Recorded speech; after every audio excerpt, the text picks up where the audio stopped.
yo hace poquito revelé mi top de mariscales de campo, aquí está el tuyo, y de inicio, pues, son algo distintos, ¿no? Veo algunas diferencias muy importantes. La primera es que Quinn Ewers tú lo tienes número 3, yo lo tengo más abajo.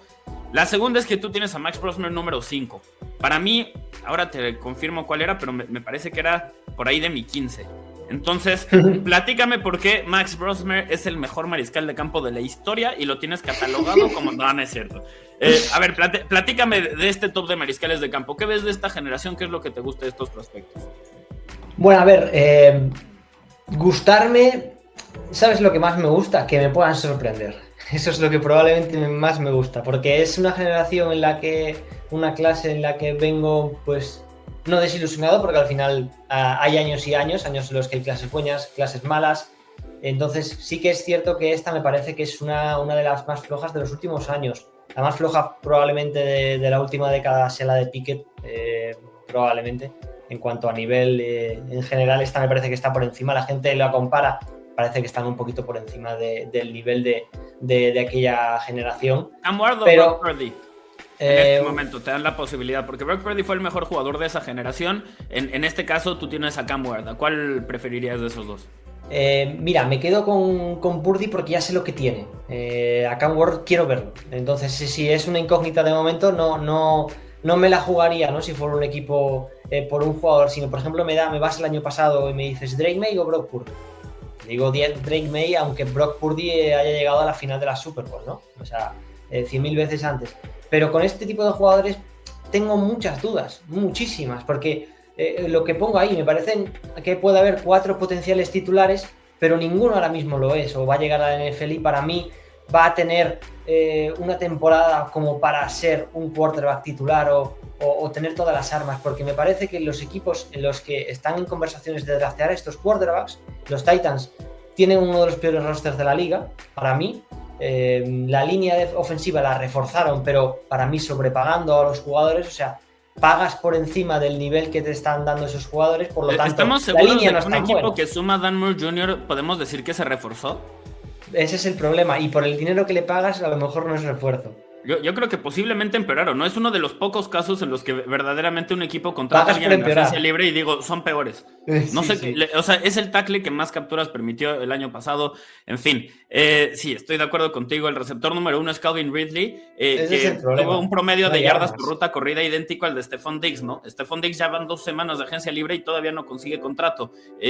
No es tan buena la situación como los medios lo están poniendo, pero sí creo que ellos dentro de su cabeza se convencieron de que están haciendo lo mejor para elegir a este mariscal de campo, ¿no? Y Cam Ward al final puede acabar siendo su quarterback, pero yo creo que van a tener un problema si lo acaban drafteando con la selección número 1, en el sentido de que van a pasar un muy mal año y ya hemos visto jugadores que llegan y una mala primera temporada les puede hacer hundirse muchísimo y no recuperar un nivel o alcanzar el nivel nunca al que podían haber llegado en un futuro o prometían, ¿no? Entonces, para mí, por ahí está el riesgo de draftear un quarterback y que en 1 o 2 años vista te hayas quedado sin él, porque no hayas sido capaz de exprimirle al máximo porque no tengas las armas suficientes para hacerlo. Entonces, para mí, por ahí, y te doy mi take acerca del primer pick de draft, no draftaría al quarterback porque veo que hay muchísimas más posiciones que tienes que reforzar primero para que un quarterback rookie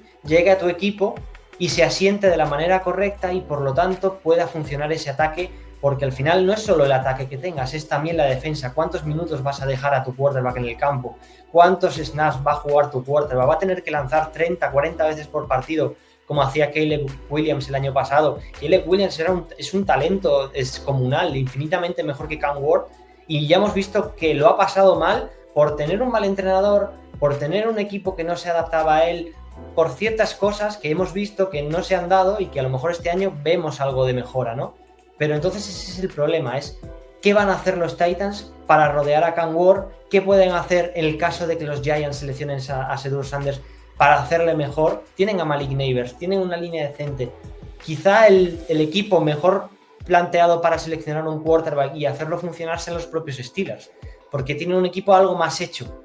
Y ahí es donde puede encajar un quarterback de este estilo, porque es un quarterback que no está realmente hecho, al que vas a tener que acompañar mucho, que no puede ganarte los partidos solos. Entonces, por ahí es mi take de que los quarterbacks este año, viendo la situación de los equipos en los que pueden caer, puede que no estén hechos para rendir al nivel que a lo mejor la gente espera de un pick de primera ronda, ¿no? O de un jugador de primera ronda. Esperan que si eres un pick de primera ronda te veas como Jayden Daniels, como Exacto, Bo Nix. Y en cuanto hay problemas, depende un poco de lo que piensen los medios de comunicación en el momento, ¿no? Yo creo que, por ejemplo, Caleb Williams, Drake May, de los que jugaron tiempo extendido también, pero quizás no tuvieron temporadas tan exitosas, los dos fueron en muchos momentos víctimas de su entorno, de formas distintas. Caleb Williams por su línea ofensiva, Drake May por su todo, o sea, realmente ahí sí los Patriots no le echaron la mano en absolutamente nada, y los dos más o menos en algunos momentos lograron no ahogarse, ¿no?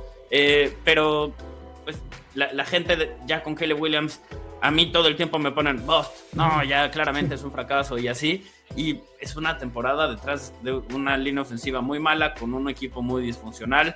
En fin, el simple hecho de que no se haya visto como un desastre en todo momento habla de que es un buen jugador desde mi punto de vista, pero estoy de acuerdo contigo, a los picks de primera ronda en la posición de mariscal de campo, o te ves de inmediato como una posible estrella o no te van a tener paciencia. Nos pregunta Poncho González, tu número 1, Cam Ward, ¿es mejor que Justin Fields cuando salió de Ohio State para llegar al NFL?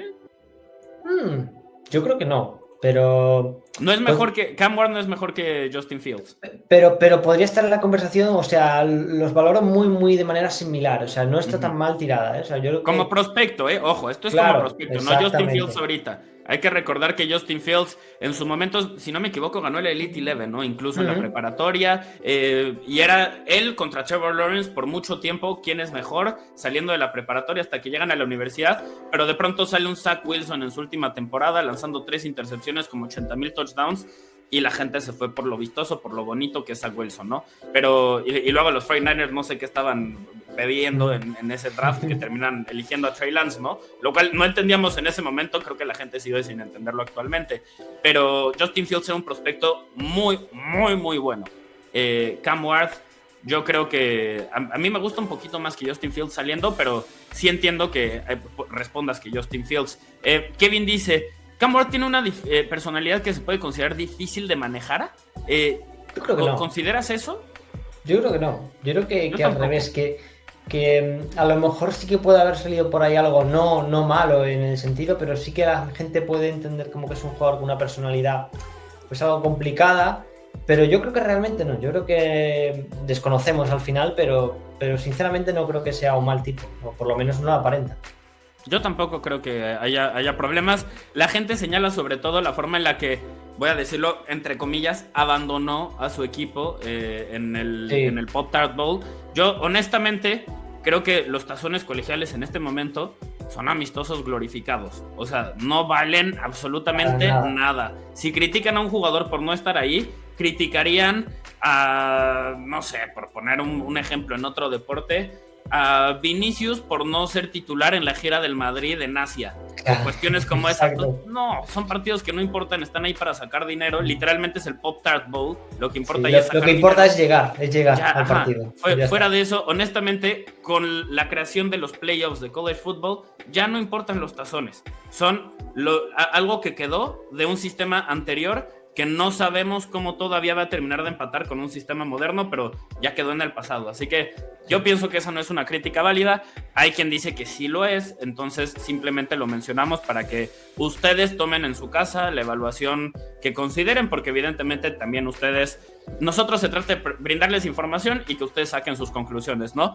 Si no, no traería aquí y te invitaría a ti, que tienes a mi consentido, hasta abajo Jalen Milroe, ni siquiera lo rankeaste, ¿eh? Qué falta de respeto con Jalen Milroe, la forma en la que me tratas a mi mariscal de campo número 3. Me da mucha risa porque mi número 3 tú dijiste, no lo quiero rankear. Y tu número 5 yo lo tengo número 14. Ahorita ya lo confirmé, yo lo tengo número 14. Entonces, más allá de que veamos muy similar algunas cuestiones, la evaluación de los jugadores como tal, sí la vemos muy distinta. Entonces yo te quiero preguntar sobre todo de Jalen Milroe, que veo que no lo tienes rankeado aquí. ¿Por qué odias a los buenos jugadores y decidiste poner a Jalen Milroe hasta acá abajo? Lo pasé muy mal como aficionado a Alabama, la verdad, se pasa mal. Tuve una temporada complicada, digamos, porque no es que digas, bueno, es que el equipo no funcionaba, en parte puede ser, ¿no? Al final, pero es que muchos de los momentos decisivos, Milrose sale en la foto. Entonces, para mí es muy, muy complicado, de verdad. Cariño le tengo bastante, creo que es un gran tipo, la verdad, todo lo que ha demostrado en Alabama desde su llegada me parece muy, muy bueno, de verdad.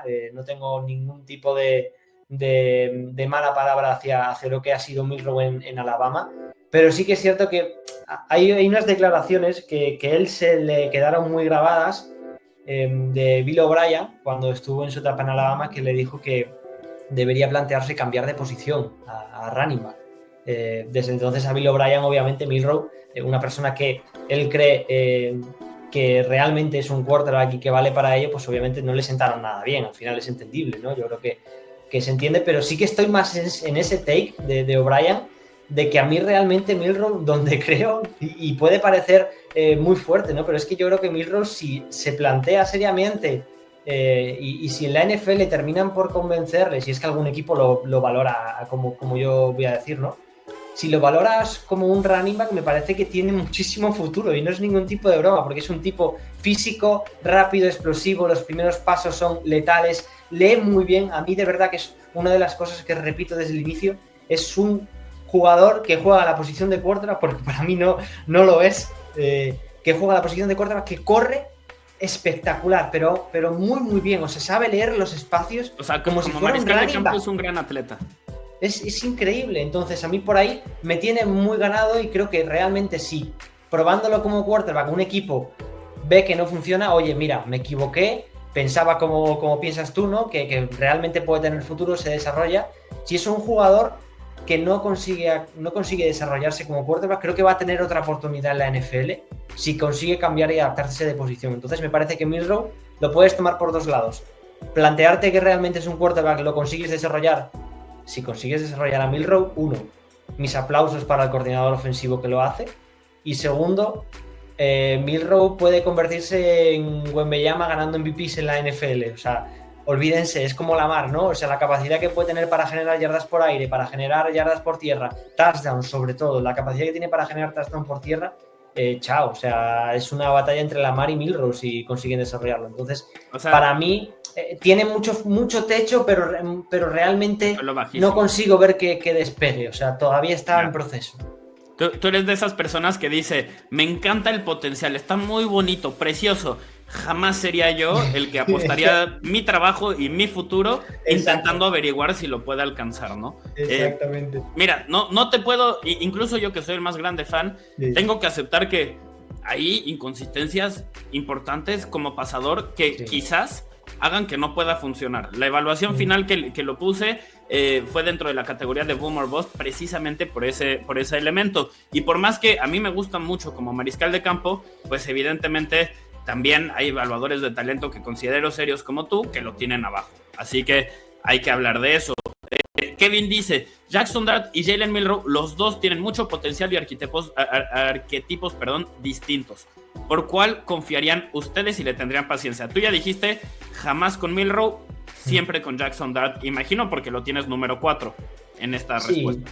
Porque creo que es un jugador que es para mí otra incógnita, pero que puede tener más futuro o más sentido como quarterback en NFL. Al final, como quarterback de college, muchos jugadores pues tienen un buen rendimiento, son jugadores que acaban triunfando en la posición. El propio Dart yo creo que ha tenido muy buenas campañas, muy buenas temporadas, pero es lo que comentaba, ¿no? Que lo hablaba contigo el otro día, que es un jugador que a mí me parece que el sistema también le ha invitado, un sistema de college que no exige mucho, que las defensas rivales en muchas ocasiones pues son muy débiles, pues es muy sencillo, ¿no? O más fácil, digamos, tener buenos números, poner muchas yardas, como las que pone Jackson Dart, que si la gente se va a mirar las estadísticas puede pensar y decir, wow, es el mejor quarterback de la generación, sin ningún tipo de duda. Si ves los highlights te quedas así, claro, boquiabierto. Y luego te pones partidos como Kentucky en lo que la defensa exige más, hay jugadores que, pues bueno, que es una defensa que le plantea un buen partido, una defensa muy complicada, que ya lo vimos con Georgia también, que casi se le escapa el partido, una defensa que sabía lo que hacía, está muy bien entrenada. Entonces, ahí le plantean problemas, acaba perdiendo el partido. Jackson Dart no consigue leer y entender bien lo que le está planteando la defensa de Kentucky. Entonces para mí son ese tipo de momentos de un jugador que está muy verde todavía para la NFL, para el college muy bien, perfecto, pero para la NFL cuando se le exige un poquito más es un jugador al que le cuesta. Entonces, vale, puede ser un potencial titular porque las herramientas están ahí, pero le va a costar también el ver o nos vamos a entender muy pronto en el sentido de cómo progresa el jugador de un año para otro, de si es un jugador que de verdad va a poder tener futuro en la NFL como titular, por el ver cómo progresa. Si el equipo que lo draftee dice, wow, este jugador de un año para otro me ha progresado mucho, o incluso si llega a jugar y de repente vemos una progresión muy grande de partidos en cuanto a la semana 4 a la semana 10, por ejemplo, y decimos, lo que progresó Jackson Dart, pues ahí yo creo que vamos a ver y vamos a entender, decir, vale, Jackson Dart tiene futuro porque ha sabido progresar muy, muy bien, desarrollarse como quarterback. Es un caso yo creo que similar al de McCarthy, un jugador al que en este caso McCarthy no es porque no los pusieran, porque básicamente no los ponían a pasar. Es un jugador que no sabemos realmente qué es McCarthy como quarterback en la NFL, como quarterback pasador, y lo vamos a descubrir este año. Tiene un problema este año que al final Jackson Dart esperemos que no tenga, que es que se ha perdido la temporada entera. Entonces por ahí a lo mejor Jackson con McCarthy hay que tener más paciencia de decir, vale, este año dejémosle todavía porque es un quarterback en desarrollo, porque llegó muy verde. Entonces por ahí puede haber similitudes en el sentido de un jugador al que yo creo que hay que seguir desarrollando. Ahí tienen entonces el análisis de mariscales de campo. Ahora, vamos a pasar a los corredores, una posición que recientemente ha recobrado un poco de su valor, ¿no? Sí. Las defensivas llevan tanto tiempo aportando recursos para intentar frenar a las ofensivas por aire, dado que las reglas empezaron a beneficiar un poco más la proliferación de ofensivas por aire que eran capaces de ganar campeonatos por sí solas, ¿no? Sin defensiva, sin un juego terrestre funcional, a veces incluso sin una gran línea ofensiva con que tuvieran al mariscal de campo. Entonces se volvieron muy buenas las defensivas frenando eso, y ahora es más importante que nunca en el fútbol americano moderno poder correr el balón. Mucha gente dice, la línea ofensiva es la que te da el suelo en el juego terrestre. El corredor es el que te da el techo. Y parece que jugadores como Saquon Barkley, como Derrick Henry, han demostrado que eso es cierto recientemente. Y esta generación tiene un montón de corredores que perfilan como ese estilo de jugador, ¿no? Aquí veo que el top 3 lo tenemos, de hecho el top 4 lo tenemos idéntico, y en el top 6 tenemos a los mismos jugadores, salvo que tenemos cambiado al 5 y al 6. Josh Judkins lo tengo 6 y a Scotty Boo lo tengo 5, pero me da gusto ver que la posición de corredor la evaluamos prácticamente de la misma forma. Platícame, por favor, un minutito nada más, porque la gente ya sabe que Ashton Jeanty es una cosa muy, muy loca, pero platícame por qué para ti es el número 1 de esta generación y qué lo separa del resto de los mortales. Mira, número 1 lo tengo realmente más que nada porque podría poner incluso 1.1, porque a mí me parece que Omarion Hampton es, si no está al nivel... 1A, 1B. Sí, probablemente, o sea, las temporadas, al final Jeanty explota en este último año, venía ya de una temporada anterior muy buena, y era un running back, pues bueno, que se tenía en el radar como un running back de los importantes, ¿no? Del college.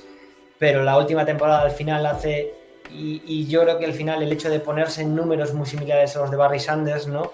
El nivel mediático, un equipo que al final acaba llegando a los playoffs de conferencia menor, pues obviamente llama mucho, hay mucho highlight de Jeanty, se habla mucho de Jeanty, y la temporada de North Carolina es muy mala, desastrosa, pero si ves los números de Omarion Hampton son brutales, o sea, son números inhumanos también. No recuerdo qué estadística había, pero había una estadística de que era el segundo mejor jugador en la última década en un registro que te quedas como diciendo wow, o sea, estamos hablando también de un running back muy, muy, muy importante, pero al final Jeanty es ese running back un poco más diferente, ¿no? Omarion Hampton no es tan llamativo, te va a aportar muchos números, muchas yardas, te va a mover las cadenas muy bien, pero Jeanty te va a dar quizá el momento highlight, ¿no? Te va a dar ese momento en el que consigue rebotar. Yo no he visto jamás un running back conseguir rebotar tanto de los tackles, de los placajes, de los contrarios como Jeanty. O sea, parece una peonza. Es increíble cómo se mueve de un lado para otro, rebota y consigue salir, y en muchas ocasiones no te gana 20 yardas, te lleva el balón a la endzone rival y te anota un touchdown. por ahí me parece que es un jugador realmente especial, más especial que Villan Robinson, lo cual son palabras Mario mayores. Hampton. O Marion Hampton y Aston Gentry, los dos. A mí me parece que los dos okay, están un pelín por encima de lo que era Villan Robinson, que ya era un jugador muy, muy interesante. Pero a mí me parece que lo que han hecho en los 2 últimos años, tanto Gentry como Hampton, son cosas muy, muy especiales y que a lo mejor veremos a ver cómo evoluciona. Porque esto sí que es algo, Santiago, que tengo bastante claro y es una opinión que estoy fuerte con ella, en que cada vez vamos a ver mejores prospectos llegar a la NFL por el sentido de que los jugadores no se desarrollan en college solo, sino que ya vienen desarrollándose en high school a un nivel muy diferente a como lo hacían antes. Jugadores que vienen desde high school con una mentalidad de voy a llegar a la NFL. Entonces se preparan más, tienen más dieta, se cuidan mejor, son jugadores que entrenan con más asiduidad, jugadores que se preparan con entrenadores personales, que desde bien jóvenes muchos de ellos tienen gente que les rodee, que les guíe por el camino correcto hacia donde tienen que ir para llegar al college y ya ahí empezar a ganar dinero. Que al final todo ya esto desde por la desgracia prepa se marca. muchos están ganando dinero, ¿no? O sea, ni siquiera necesitan llegar al college football para empezar a ganar varo, y en colegial ya son profesionales. Exacto, profesionales en toda la extensión de la palabra. Ganan como atletas bastante bien pagados y remunerados.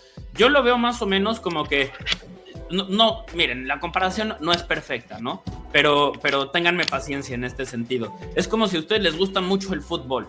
La NFL es la Champions League. Y el college football es como la Liga Española. Yo sé que hay equipos de la Liga Española que juegan en la Champions League. Sí. No es una comparación perfecta, pero es el mayor nivel de competencia, y otro que quizás no es igual, pero es buenísimo, es lo mejor que hay y ya es profesional, ya genera millones y millones y millones de dólares. Realmente ya estos jugadores llegan a la NFL después de, en algunos casos, 3, 4, 5, incluso hasta 6 temporadas en las que recibieron un salario mayor incluso al que van a percibir en muchos casos en su contrato de novatos, porque hay un tope en la NFL de lo que van a ganar, también con una atención mediática muy, muy fuerte, y acostumbrados por las redes sociales a que los graben desde que son niños. Antes te ponían una cámara enfrente, y era la primera vez que te ponían una cámara enfrente. Ya tenemos unos años en los cuales llegan incluso sabiendo más de esas cosas que las personas que los están entrevistando. La verdad es que ya no es un tema eso. Así que estoy de acuerdo contigo. Sí están llegando más preparados, son mejores atletas, el nivel de competencia es mayor desde mi punto de vista en este momento. Ahora, esta generación es muy profunda, ¿no? Tienes a dos que dices son mejores que un corredor que se fue en el pick 6, y un par de años después yo creo que se volvería a ir más o menos en ese rango. Quizás Jahmyr Gibbs, la diferencia es que se le une también en ese top 10, pero Villan Robinson ha sido un gran corredor en la NFL también.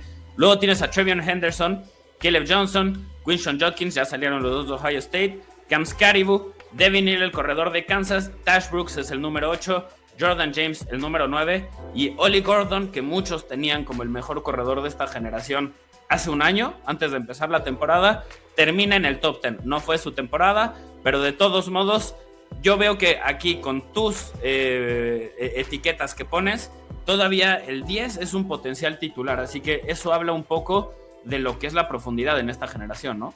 Sí, al final yo creo que es una clase muy profunda, que la gente tampoco confunda con el hecho de que se hable tanto de la clase de running back como wow, van a ser 15 titulares, muy complicado, es prácticamente imposible, y al final yo creo que titulares asegurados, pues eso, vamos a encontrar Gentry, o Marion Hampton, Caleb Johnson quizás, Quinshon Judkins, TreVeyon Henderson, y quizá para de contar los que van a llegar a la NFL y desde el primer momento, semana 2, semana 1, van a ser titulares en su equipo. El resto van a llegar por circunstancias, porque obviamente lo puedan hacer bien, pero al final es eso, es una clase muy profunda, con muy buenos complementos, que es lo que vengo repitiendo desde el inicio, ¿no? Es una clase que se va a limpiar a todos los jugadores que están ya de salida de la NFL. Es como les van a terminar de dar ese empujoncito de decir, chao, estás fuera, vamos a llegar la gente joven ahora de nuevo. A lo mejor no ser el running back 1 del equipo, pero sí a ti te vamos a echar que eres el running back 2 del equipo, y ahora vamos a llegar nosotros porque somos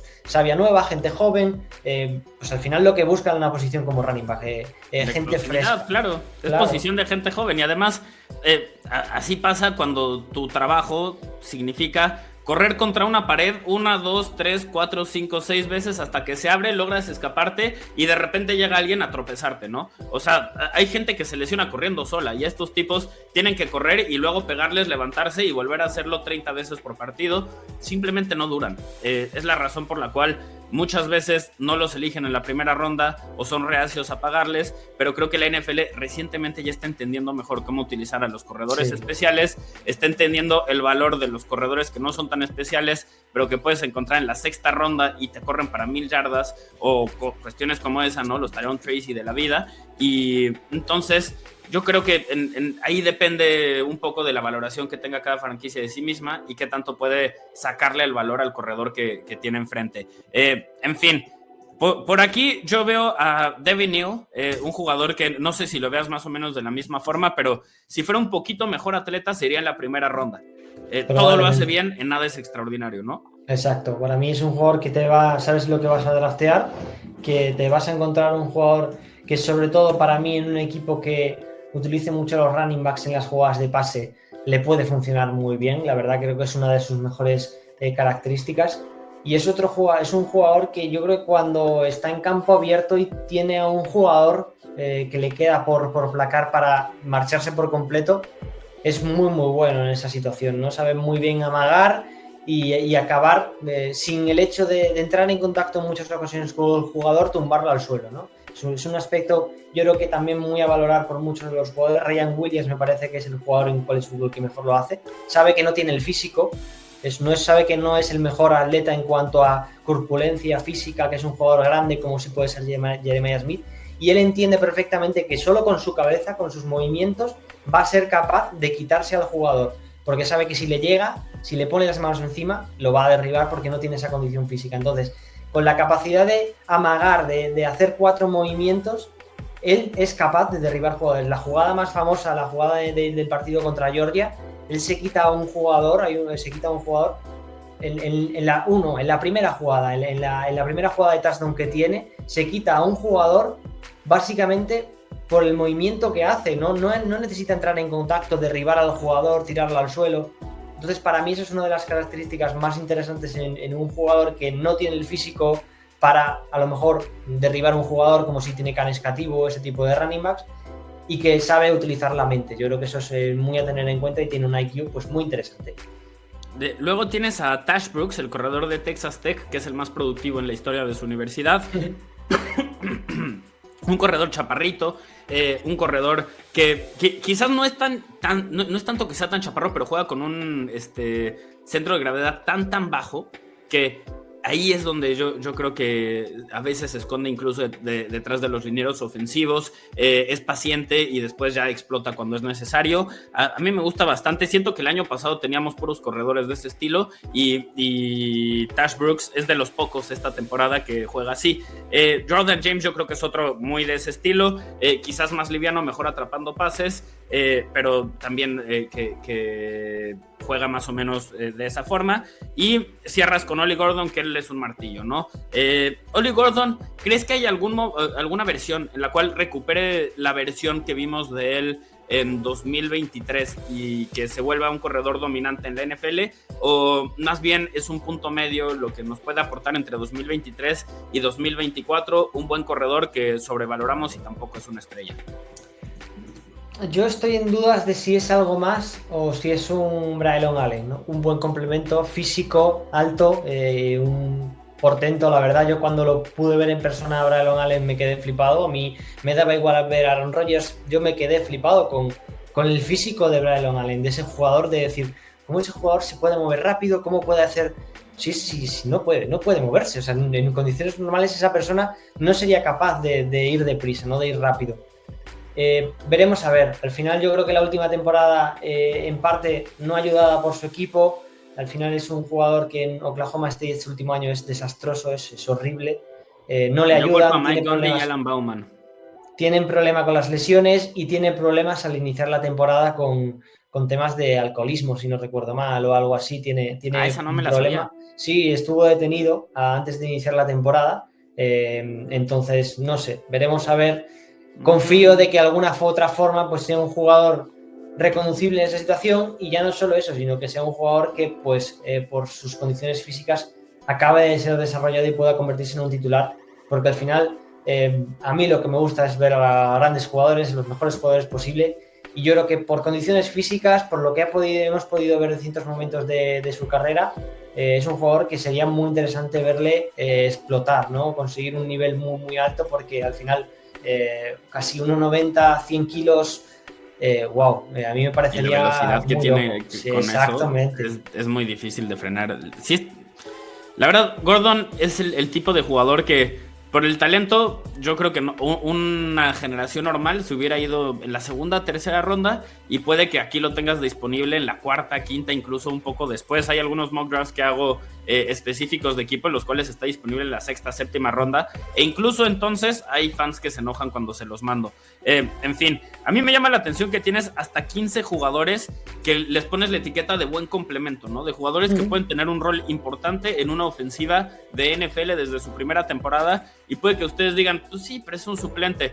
Los corredores que son parte de una rotación y que son el 2 o el 3, a veces tienen hasta 100 toques de balón.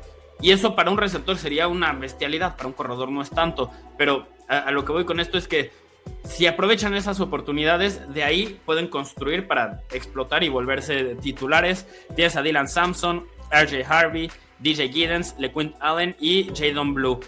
Yo veo aquí que los últimos dos son jugadores que más bien atrapan pases y los otros son corredores más puros, ¿no? De todos estos, de los 5, ¿cuál es el que te gustaría resaltar un poquito antes de pasar a los receptores? A mí, Jadon Blue me parece un running back que lo llevaba pidiendo o lo veía desde un primer momento en Texas, ¿no? Al final pierden a su running back titular y pues tiene que hacer pareja de running backs un poco, ¿no? Wisner y Jadon Blue. Y Sarkisian insistía mucho con Wisner en ciertos momentos de los partidos, y cada vez que salía Jadon Blue a ciertos momentos te ganaba bastantes yardas. Era un jugador que tiene la capacidad, Wisner también la tiene, ¿no? de despegar y acabar en la zona de anotación, anotando un touchdown donde es 40-50 yardas sin ningún tipo de problema. Y sobre todo lo que más me gusta pues es al final esa velocidad que tiene, ¿no? La capacidad de desaparecer de un momento a otro del campo y decir, wow, este jugador me acaba de anotar un touchdown, no sé cómo. Para mí eso es especial y puede ser un buen complemento precisamente por eso, tener un running back más pegador, un running back que te pueda estar 3 downs en el campo perfectamente y que de un momento a otro metas a Jadon Blue en el campo, tengas la jugada perfectamente planificada, sepas lo que vas a hacer con él y te gane 20-30 yardas y en los mejores de los casos te anote un touchdown. Entonces por ahí me parece que es un grandísimo complemento. LeQuint Allen me parece que es un receptor jugando de running back que puede ser usado perfectamente saliendo del backfield, que va a ser muy interesante. No sé, son este tipo de jugadores que sabes que probablemente no vayan a ser running backs unos de sus equipos, pero que hoy en día, en como estamos viendo la NFL que está empezando a rotar, yo creo que es una dinámica que vamos a ver cada vez más, y es el estilo que implementó Ben Johnson en los Lions, de 2 running backs diferentes que sepan complementarse bien y al final te crean lo que te crean, uno de los backfield más temidos, no teniendo uno clarísimo de decir, wow, este es el mejor con diferencia. Al final Gibbs puede parecerlo por talento, yo creo que lo puede ser, pero Gibbs no sería el mismo jugador si Montgomery no estuviera al lado, si no le quitara esos snaps que Gibbs no está preparado para hacer, de correr por dentro tan claramente, de las jugadas de 1 yarda, que Montgomery te haga esa jugada. Yo creo que lo vamos a ver más en la NFL y por ello esos running backs, esta profundidad, tener tantos running backs complementarios va a ayudar. Sí. Y quizás lo que sucede es que a esos jugadores sí podrían cumplir ese rol, tener todos los toques de balón 5 partidos, 10 partidos. Claro. Pero para el 15 ya no serían igual de explosivos y ya no serían igual de efectivos. Entonces también se trata esto de mantener la longevidad de la carrera, porque nosotros pensamos, por ejemplo, en la grande era de los corredores, cuando cargaban con el equipo, y era tan importante tener un buen corredor como un buen mariscal de campo, que esencialmente es cualquier era de la NFL antes del 2010 o 2000 más o menos, que empezaron a cambiar las reglas ya para favorecer a las ofensivas por aire. Y incluso en ese momento teníamos que hablar de jugadores que a lo mucho jugaban dependiendo de la era, 14 partidos, 16 partidos. En cuanto va subiendo el número de partidos, entonces pues la longevidad de los corredores va bajando, porque entre más partidos, más toques de balón, y entonces van aguantando menos. Yo creo que también por eso esta moda de tener a uno que sea el del castigo y el otro que sea el de la velocidad, entonces ahí es donde puedes encontrar valor y donde puedes también un poco echarles la mano para mantener la longevidad de la carrera, ¿no? King of Lake preguntaba sobre jugadores de escuela pequeña, pues ninguno mejor que el número 1, ¿no? Que viene de la Mountain West. Ahí yo creo que Ashton Jeanty es el mejor ejemplo de un jugador de universidad pequeña que puede hacer cosas muy importantes. Hablando de los receptores que también pueden hacer cosas muy importantes, yo creo que esta generación es subestimada y me interesa mucho ver aquí que creo que tienes un tipo de receptor, déjame te digo. ¿Te gustan los receptores que son altos, que pueden jugar por dentro, que pueden jugar por fuera y que atrapan todo? Porque eso describe a Tetairoa McMillan y a Jaden Higgins. Los tienes 1 y 2 sobre el receptor que sorpresivamente desde que terminó la temporada se ha convertido en el número 1 del consenso, Matthew Golden. Así que te pregunto, ¿cómo ves esta generación y por qué tienes número 1 a Tetairoa McMillan y a Jaden Higgins por encima de Matthew Golden? Pues, aunque pueda parecer raro, básicamente porque necesito ver más de Matthew Golden. O sea, lo que he visto me parece espectacular, me parece muy, muy bueno, pero necesito ver más. O sea, creo que lo que hemos podido ver en Texas me ha dejado un poco corto, porque es un jugador que al final acaba apareciendo. Sus mejores partidos son al final de temporada. En el último tramo es cuando realmente explota este jugador. Tiene una muy buena campaña pasada en Houston, muy muy buena, antes de hacer el transfer, pero al final la sensación de querer verle en una universidad grande, de ver esos últimos partidos, de decir, cuidado con este chico que puede hacer cosas muy importantes, que es el claro receptor número 1 de Texas.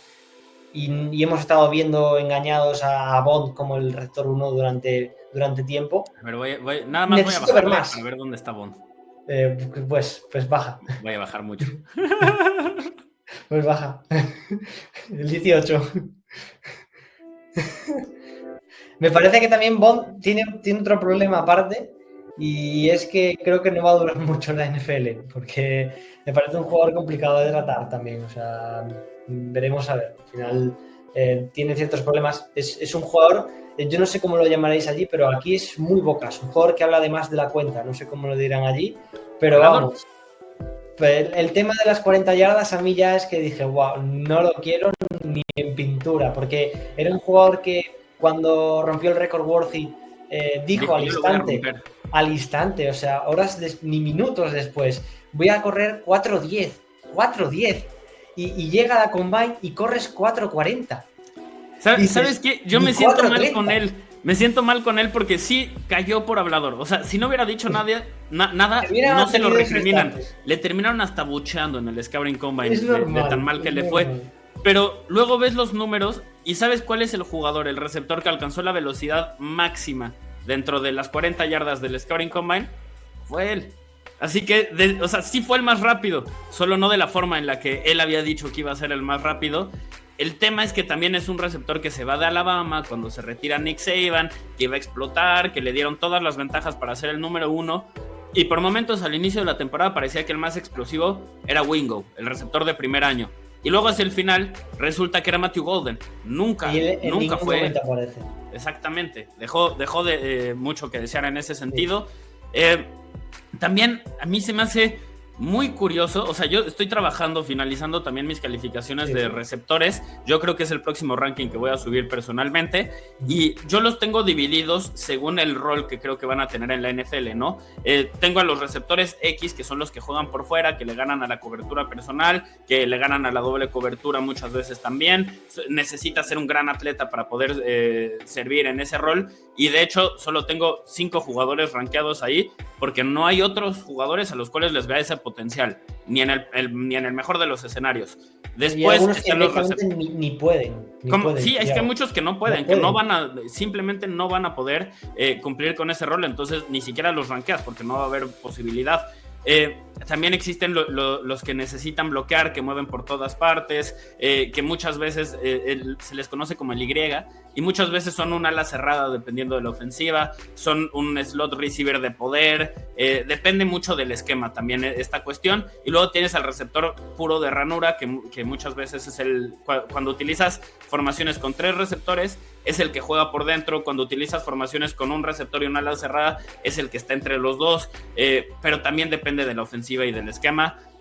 A lo que voy con todo esto es que a muchos de estos receptores es difícil rankearlos porque les van a pedir cosas bien distintas, ¿no? Y depende de lo que tú personalmente valores.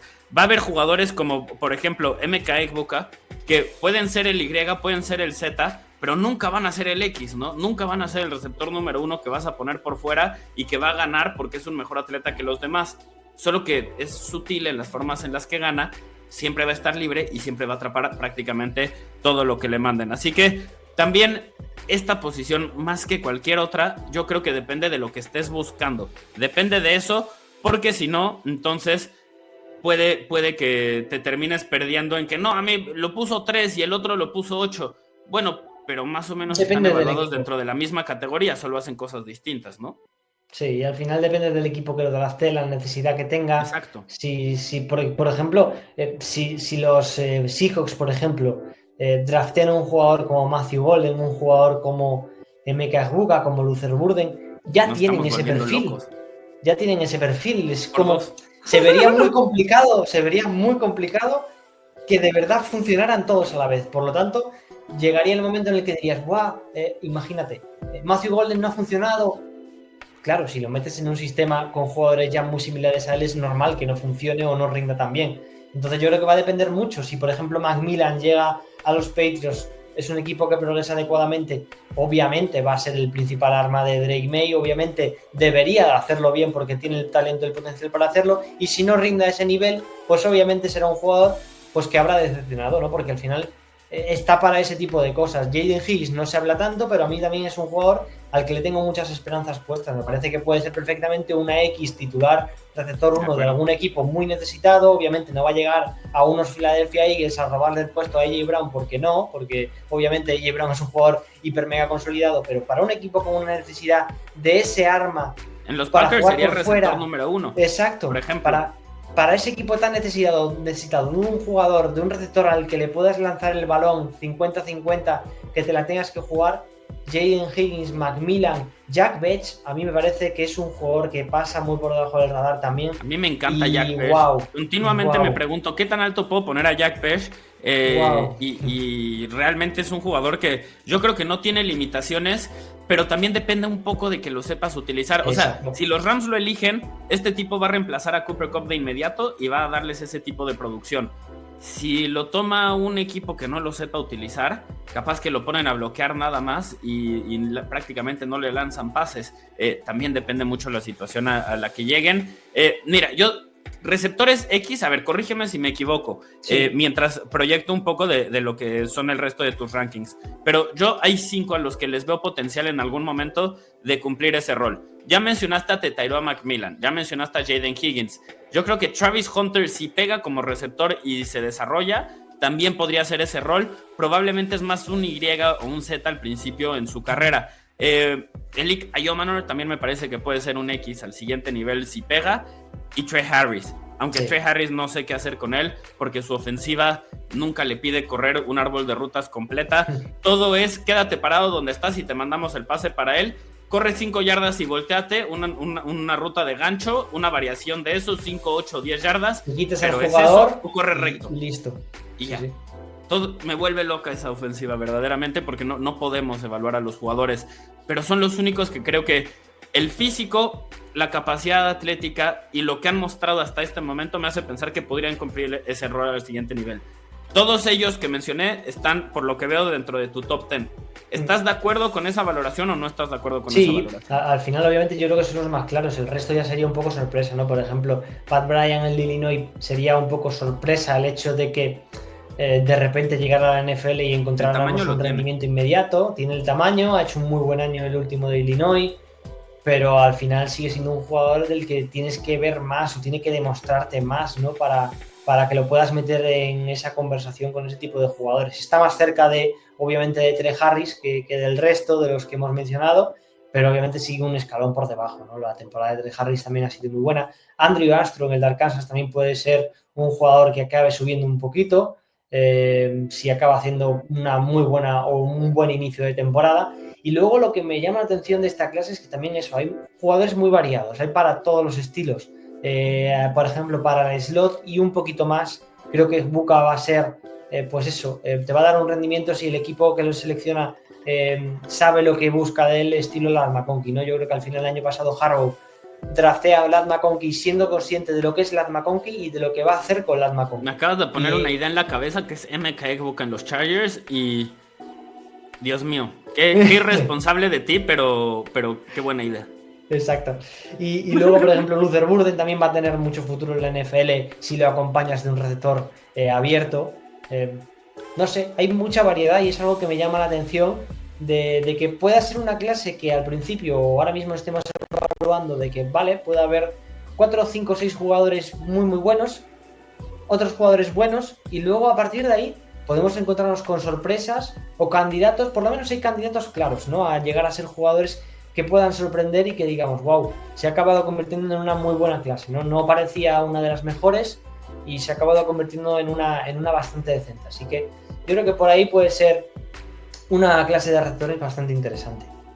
Yo la verdad ahí concuerdo, creo que no se está hablando lo suficiente de esta generación cuando realmente tiene más talento del que la gente está queriendo hacer ver en este momento. El problema es que tú no tienes a Brian Thomas Jr., no tienes a Marvin Harrison Jr., no tienes a Malik Neighbors, todos disponibles en la primera ronda, entonces pues los están ninguneando un poquito, pero no necesita ese tipo de prospectos para que hablemos de ellos como tendría que ser.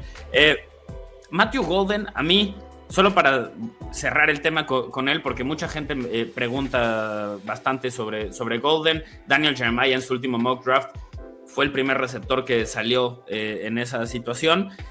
A mí lo que me sorprende es que mientras lo vi jugar, nunca dije, este tipo es el más rápido. O sea, Luther Burden tercero, yo pensé que él iba a ser el más rápido por la forma en la que corría dentro del emparrillado. También pensé, honestamente, que el compañero de Matthew Golden, que está hasta acá abajo y que nunca terminó de explotar, Isaiah Bond, también pensé que se veía más rápido dentro del emparrillado que Matthew Golden. Pero luego corren las 40 yardas y este es el número 1.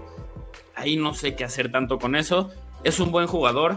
Yo siempre lo vi como un prospecto de segunda ronda, honestamente, y pasé de tener esa opinión y que la gente me dijera, no, me parece que lo estás sobreestimando, a tener esa opinión y que me digan, lo estás infravalorando porque él se va a ir antes. ¿Tú dónde estarías cómodo tomando a Matthew Golden? ¿En qué rango del draft? Dependerá mucho del equipo, ¿eh? Es que va a depender mucho de la necesidad que tengas, porque es un jugador que si lo estás drafteando como X no lo haría muy arriba, o sea, ni mucho menos. De hecho, no está en mi ranking de X, no creo que pueda hacer eso. O sea, si un equipo se piensa que va a ser el arma que va a jugar por fuera de los números el total de los snaps, no vas a encontrar eso en Matthew Golden. Si es un equipo que ya tiene ese uno claro, ese arma, pongámonos el caso, ¿vale? No son los Jaguars, no están en posición y no creo que sea el rango para hacerlo, pero es el equipo que ya creo que tiene bastante claro que Brian Thomas es su receptor número 1, por lo menos así lo ha comentado Cohen. Draftear a Matthew Golden para un estilo que ya un equipo que ya tiene definido su X, que ya hemos visto que rinde a un nivel altísimo. Para mí ahí me gastaría lo que quisiera. O sea, si realmente estoy cegado tengo que draftear un receptor, ¿cuál drafteo? Tengo un X, me voy a por Matthew Golden, pero vamos, de cabeza. Yo pensaría, por ejemplo, los Steelers, que en este momento tienen el problema de que cuentan con DK Metcalf y con George Pickens. Totalmente. Buen problema si logras que jueguen al máximo Golden, Egbuka, cualquier tipo de jugadores. Pero sería un complemento ideal, ¿no? Sí. Vamos a ver. Jack Bell, yo concuerdo, me encanta. Jalen Royals, un jugador del que no hemos hablado mucho hasta este momento, pero es de estos receptores que está construido como si fuera corredor, con el balón en las manos, es muy, muy especial. También creo que corriendo rutas... Tú veo que lo tienes aquí como que posiblemente se va a ir en el día 2, pero tú lo elegirías en el día 1, ¿no? ¿A quién? ¿A Betts o a Jalen Royals? Sí, es que estoy viendo justo, ¿no ves? Mira, esto me viene bien también para repasar porque, por ejemplo, a Bex lo tengo como día 2 y mira, voy a hacer la actualización ahora mismo.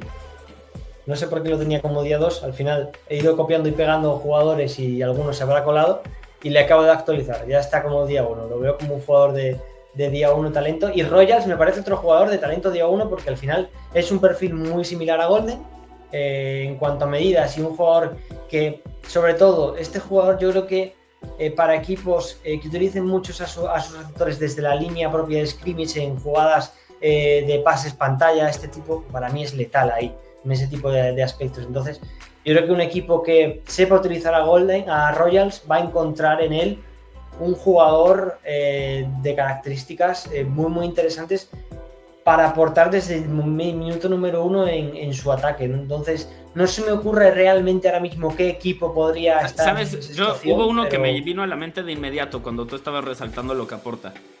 Los 49ers acaban de deshacerse de Deebo Samuel y necesitan un jugador que pueda cumplir ese rol. Evidentemente, no estamos diciendo que también lo utilizas de corredor y es el siguiente Deebo. Sí, bueno. Pero tú mencionaste pases pantalla con el balón en las manos, es muy bueno. San Francisco acaba de perder a uno de los jugadores que destacaba por eso y el que cumplía ese rol dentro de su ofensiva. Entonces, este receptor en la tercera ronda, cuarta ronda, yo creo que va a estar disponible y lo podrías elegir. Sí. A Yomanor, híjole, este es de esos jugadores que me encantaría tenerlo más alto y yo creo que más o menos va a terminar en este rango, si no es que un poquito más abajo para mí también. Pero es que si tuviera mejores manos, lo pongo más arriba.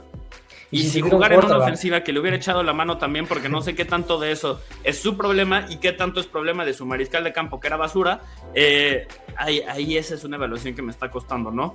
En los buenos partidos, el Ika Yomanor, yo creo que no sería descabellado decir es el mejor receptor de esta generación. Sí. Si ves los malos partidos, tiene sentido que sea número 8. Sí, tiene muchas jugadas desesperantes en las que dices, ¿por qué no atrapa el balón? ¿Por qué? Si puedes, sabes perfectamente que lo puedes hacer. Las jugadas a lo mejor un poco más sencillas se le pueden escapar ciertos balones. Las jugadas a lo mejor más difíciles tiene aquella atrapada con Travis Hunter por encima del casco que dices, güey, yo te vi. ¿Por qué atrapas eso? ¿Por qué atrapas eso? Y contra un jugador de a lo mejor de la South Alabama te pega el balón en las manos y lo dejas caer y tú... ¿Por qué? Ajá. Sí, yo también tengo mis dudas. También tengo mis dudas con Ayamanor, pero el potencial es altísimo con este tipo. Es una generación muy, muy profunda. Ni siquiera llegamos a Kyle Williams y también me encanta Kyle Williams. La verdad es que es una generación subestimada, definitivamente. Sí. Pero la que yo creo que sí se está valorando como debe de ser, no todas pueden ser subestimadas, pues es la de alas cerradas, ¿no? Una generación que con Tyler Warren, con Colston Loveland, realmente tienes dos prospectos que lamentablemente salen un año después de Brock Bowers, entonces no podemos decir que normalmente no hay jugadores así en la primera ronda, porque uno mejor llegó el año pasado a la NFL. Pero normalmente no tenemos jugadores así en la primera ronda en la posición de ala cerrada. Tyler Warren y Colston Loveland son muy buenos, depende de lo que quieras. Warren es más ese jugador que en algunas ofensivas vas a pedirle que bloquee, si lo sabes utilizar vas a pedirle que haga de todo, pero es más una ala cerrada tradicional que te da un poco de versatilidad. Colston Loveland puede ser ese Y dentro de una ofensiva que te dé funciones de receptor en muchos momentos, con una fracción del precio o por una fracción del precio, porque los alas cerradas en este momento les están pagando menos que a los receptores. Es la razón por la cual Kelce fue el receptor número 1 de la ofensiva de los Chiefs por mucho tiempo, pero no cobraba el salario de receptor número 1. Ahí estaban haciendo trampa un poquito. Yo creo que Colston Loveland podría cumplir ese rol. Los tienes 13 y 29 a Colston Loveland. Entonces me parece que sí ves una diferencia entre Warren y Loveland, ¿no? O sea, los tienes como en categorías distintas casi. Los tengo en categorías distintas casi, pero yo creo que vamos a recordar, si todo sale de una manera más o menos bien, como por ejemplo yo creo que puede acabar pasando, de una clase de tight ends de acordarnos muchos años, sí, de histórica, porque yo de verdad creo que de los 4 primeros que tengo aquí, los 4 pueden acabar siendo muy buenos tight ends, y si a eso le sumamos que, por ejemplo, yo a Luke Lachey le tengo muy, muy bien valorado, a Gunnar Hill también lo tengo muy bien valorado, y creo que luego realmente hay jugadores interesantes. Algunos con potencial de titular, no sabemos si se van a quedar en eso, en un potencial. Otros que yo creo realmente que van a ser buenos complementos y que no van a ser titulares, pero van a aportarte mucho en un ataque.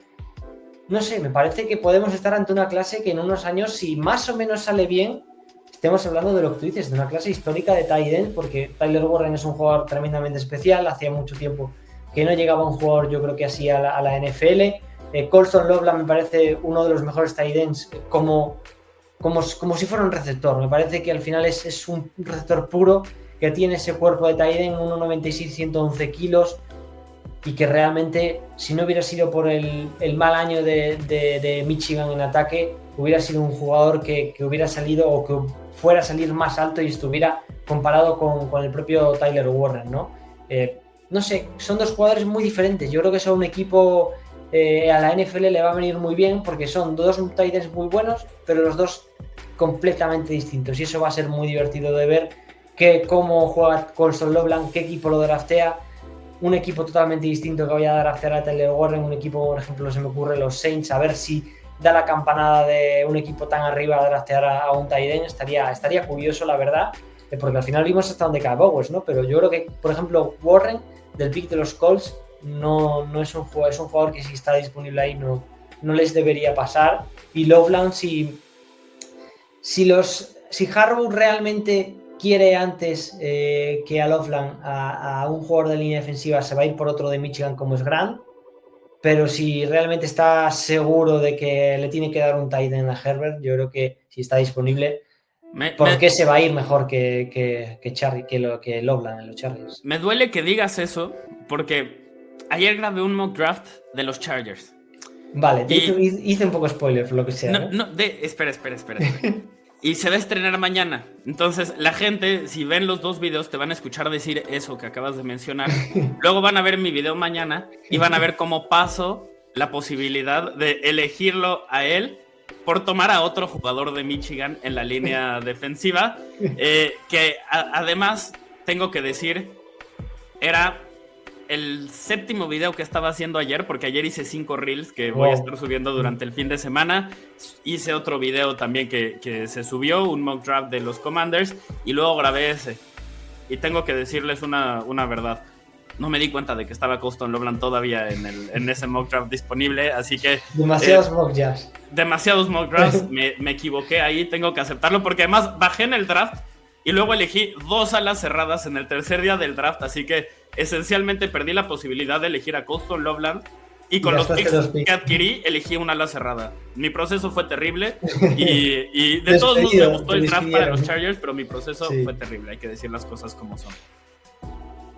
Vale, bueno, pues al final yo creo que los mock drafts, mira, eso que comentábamos de tarde, no me gustan, pero entiendo, o sea, al final es entretenido de ver y pensar, plantear diferentes escenarios, qué puede pasar si a este equipo no le llega a este jugador, qué puede hacer. Es divertido, o sea, puede llegar a ser divertido. Lo que pasa que realmente yo hay veces hasta que incluso me agobio, digo, ¿por qué he seleccionado esto? Luego te paras a pensar y dices, como que le doy muchas vueltas y digo, no, esto para mí no es. Además, no tienes el board completo, grandote, así para... No, tienes la pantallita, 5, estás grabando, estás picando, y en fin, sí. Es un error, pero lo voy a subir mañana. Y solo le digo a la gente para que me tengan paciencia en ese sentido. También, si les gusta Colston Loveland, lo estudiaron y todo, si conocen el nombre de Warren Davis, de Jack Tuttle, Alex Orji, en este momento tienen estrés postraumático, lo siento mucho. Les mando un abrazo, los entiendo, yo estoy también ahí. Álvaro está también ahí, los entendemos los dos. Realmente el rendimiento de los mariscales de campo de Michigan el año pasado fue tristísimo. Entonces, antes de que maten a Colston Loveland, porque solo tuvo 56 recepciones y 582 yardas en esa ofensiva, les invito a que se den cuenta de 2 cuestiones. Número 1, no hubo un mariscal de campo de Michigan que lanzara para más de 1,200 yardas. No hubo ninguno, ni uno solo. No existe. Y no hubo un solo receptor de este equipo que tuviera más de 250 yardas por aire, recibiendo, o más de 30 recepciones. Así que el tipo literalmente duplica la producción del siguiente jugador más cercano dentro de esa ofensiva. Que él haya tenido casi 600 yardas en esa ofensiva es equivalente a lo que hizo Harold Fanning Jr. en Bowling Green, que tuvo como 80,000 recepciones y 80,000 yardas para 80 touchdowns. Estoy exagerando, pero es un receptor con números de videojuego, verdaderamente, la ala cerrada de Harold Fanning Jr.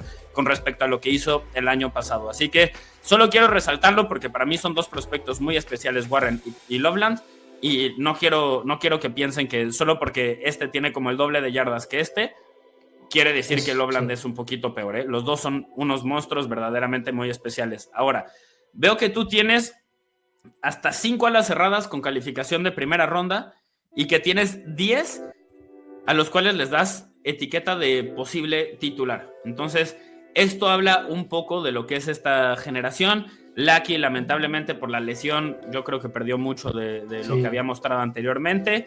Connor Helm, todos lo veíamos y decíamos, excelente jugador, me encanta. Luego va al Scouting Combine y es un atleta indrafteable. Sí. Resulta que se lastimó desde el principio, no le dijo a nadie y todas las pruebas son con el asterisco de que estaba lastimado.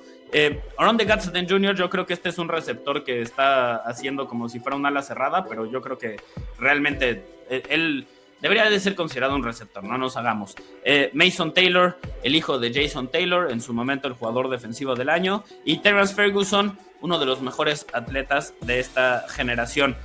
¿Cuántos crees que se van a ir en las primeras 3 rondas? Si tuvieras que decir de estos 10, ¿cuántos se van en las primeras 3 rondas? Más o menos como por ahí dirías tú, ¿cuál sería tu apuesta?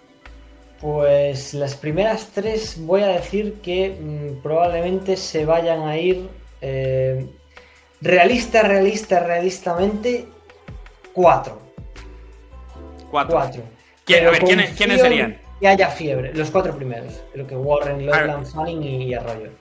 Fanning Jr. yo creo que depende mucho de la ofensiva a la que lleguen. No va a ser una ala cerrada para todos. Yo lo veo más como un H-back, que el ala cerrada tradicional le pides bloquear pegado a la línea de golpeo, muchas veces alas defensivas o a linebackers externos, ¿no? A un H-back más bien lo pones en movimiento para que empezando del snap, pues que no lo echen de pompitas, ¿no? Porque si lo pones así, lo van a echar de pompitas todo el tiempo. Si lo pones en movimiento, entonces le echas un poquito la mano. Es buen atleta para la posición, rápido, explosivo para hacer a la cerrada. El tema es que pues no tiene la fuerza, no tiene la fortaleza para vivir de esa forma consistentemente. A mí me recuerda a Devontae Walker. Me gusta bastante Harold Fanning Jr. Creo que en la ofensiva correcta puede tener un rol, pero no va a ser el tradicional de una ala cerrada. El cuarto sería Elijah Arroyo, ¿no? El que mencionabas. Sí, al final Elijah Arroyo yo creo que corriendo profundo es el mejor de todos los que hay aquí. Parece que tiene una habilidad que muy pocos jugadores tienen en su posición y que realmente creo que es un tight end que va a ser muy muy interesante y que va a ser titular, que va a acabar el año como titular. O sea, creo que no tengo ningún tipo de duda que el equipo que lo draftee, obviamente si no tiene pues eso, un Brock Bowers, que es el equipo que probablemente obviamente pues no draftee este tipo de jugador, pero un equipo que a lo mejor incluso pensemos, digamos, wow, tiene a este tight end, ¿por qué draftean a Arroyo tan arriba? Acabe el año por encima de ese tight end que tenía ese equipo, ¿no? Entonces, de los Broncos no vas a estar hablando. O de los Broncos, cuidado. Cuidado, no lo había pensado. O sea, los Broncos eran un equipo que de verdad pensaba que por lo menos iba a hacer el amago, ¿no? De ver qué se manejaba en el mercado para subir a por Warren. Pero obviamente es muy complicado. O sea, creo que no está el Peyton en esa situación de dar su casa para subir por Tyler Warren. Creo que le hubiera gustado. Y mi duda estaba en, ¿van a ir a la agencia libre o iban a ir al draft y le iban a robar a Loveland a los Chargers? Con Ingram me parece más complicado que se gasten su primer pick ahí. Pero lo que tú comentas es algo que no me había planteado, pero en la segunda ronda, en ese segundo día, en tercera incluso si sigue disponible, cuidado con los Broncos que se lleven a Elijah Arroyo y jugar con 2 tight ends, además un añito o 2 de transición, puede estar muy muy bien eso. Yo realmente creo que es posible hasta dentro de la primera ronda, ¿eh? A mí me parece que van a sobrevalorar un poco a Arroyo por la capacidad atlética que tiene. También hay que decirlo, tiene un asterisco muy grande por temas de lesiones. Entonces, si de repente cae, su rango de posibilidades es gigantesco, porque si no tiene el chequeo médico, capaz que hay algunos equipos que ni siquiera lo tienen como un jugador drafteable. Por talento sí, por salud quizás no. Edgar comenta, Elijah Arroyo a los Chiefs, más amenazas profundas a Mahomes. Yo creo que los Chiefs deberían elegir jugadores malos a partir de ahora para darle oportunidad al resto del NFL. No me gusta rollo los Chiefs porque creo que sería un gran movimiento para ellos, así que esperemos que no se dé. Definitivamente tendría todo el sentido del mundo. Ahora, pasando a la línea ofensiva, aquí vamos a irnos un poquito más rápido, pero quiero que me platiques. No lo he visto, entonces ustedes van a hacer el review conmigo. ¿Estará Will Campbell en esta lista o no estará Will Campbell en esta lista? No está, ya, de inicio lo puedo decir. No está, el top 5 es Josh Simmons, Josh Connerly Jr., Armand Membu, Kelvin Banks Jr. y Ozzy Trapillo. Platícame de Josh Simmons, este jugador que se lesionó y hay dudas por esa cuestión, pero basado en el tape, yo concuerdo contigo, es el número 1 de esta generación. Sí, a mí me parece que las condiciones atléticas acompañan a la técnica que puede tener, que es el jugador que mejor se desplaza. O sea, para mí no hay ningún jugador que se mueva lateralmente mejor que Josh Simmons en esta clase de tackles. Y claro, a ver, el asterisco muy grande está en su lesión y el Combine nos ha dejado muchas dudas y al final era para resolvérnosla. Yo creo que estaba ahí para resolvernos las dudas y nos ha dejado más. Porque en un principio se llegó a leer incluso en los primeros momentos de la Combine cuando estaban los líneas, que no solo había tenido la lesión de la rodilla, sino que había tenido otra lesión conjunta que se hace en la rodilla al tener el ACL que tiene, ¿no? Si no recuerdo mal. Y entonces ahí te paras a pensar y decías, bueno, chao. Luego a los 10 minutos corrigen la noticia y ya comentan que no es incluso un ACL lo que tuvo, sino que tuvo la otra. Es que no recuerdo qué lesión. Exactamente. Y revisando un poco información, para un left tackle, para un tackle es más complicada esa lesión. O sea, es imposible de recuperarte si tienes las dos. Es más fácil hacerlo si es un ACL limpio y es más complicado si es la del tendón. Entonces, para mí sale dejando más dudas. Quiero ver. Es un jugador que si se va en el top 5 no me sorprende. Y pero, si terminan las primeras 2 rondas del draft, o incluso si termina el draft y nadie lo elige, sí, tampoco me sorprende. Vale, chao. Es una pena, pero sí. Es raro. Yo creo que depende completamente del chequeo médico, definitivamente. Sí. Luego tienes a Connerly Jr., que está un poco más alto de lo que otros analistas lo ven normalmente. Sobre todo, tú ves mucho a Kelvin Banks Jr. arriba. Y Armand Membu es muy raro porque en algún momento parece que era el tackle número 2 del consenso. Y en cuanto a Will Campbell, se revela que no da el mínimo del tamaño de brazos necesario para jugar la posición. Lo suben al primero. Como que dicen, bueno, entonces Armand Membu, tackle número 1, pick 5. Cuando antes de eso la gente lo veía más como un prospecto de final de primera ronda. A mí me encanta Membu. O sea, con el tema médico de Simmons es mi tackle número 1, pero tú lo tienes número 3. ¿Es porque te guste menos o es por la posición que le estás dando más valor al tackle izquierdo? Realmente no, o sea, entiendo la valoración y el valor que se le dé a esa posición, pero ya hemos visto que en una línea, al final, importantes son todos. Y sin Penei Sewell los Lions no serían el equipo que serían.